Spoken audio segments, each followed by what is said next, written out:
জাতীয় রাজস্ব board NBR এর আন্দোলনের রেশ কাটতে না কাটতেই প্রতিদিনই দুদকের জালে জড়াচ্ছেন প্রতিষ্ঠানটির একাধিক কর্মকর্তা। গত কয়েকদিনে এনবিআর সদস্য সংস্কার ঐক্য পরিষদের নেতাসহ 11 জনের বিরুদ্ধে অবৈধ সম্পদের অনুসন্ধান শুরু হয়েছে। বৃহস্পতিবার নতুন করে আরও 5 কর্মকর্তার বিরুদ্ধে অনুসন্ধানের সিদ্ধান্ত নিয়েছে দুদক। তাদের বিরুদ্ধে ঘুষের বিনিময়ে রাজস্ব ফাঁকির সুযোগ সৃষ্টি করে দেওয়ার বিস্তর অভিযোগ আনা হয়েছে।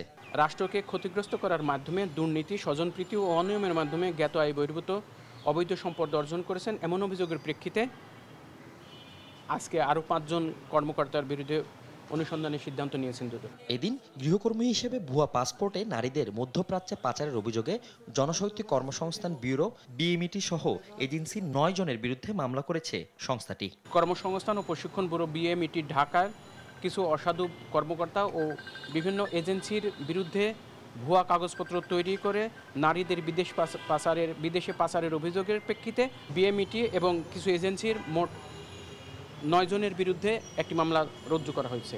এদিকে সাবেক ভূমিমন্ত্রী সাইফুজ্জামান চৌধুরীর 20 কোটি টাকা ঘুষ লেনদেনের অনুসন্ধানে সাইফ পাওয়ারটেকের ব্যবস্থাপনা পরিচালক তরফদার রুহুল আমিনকে আগামী 14 জুলাই তলব করেছে দুদক। ফজলে আদিত্য, দেশ টিভি, ঢাকা।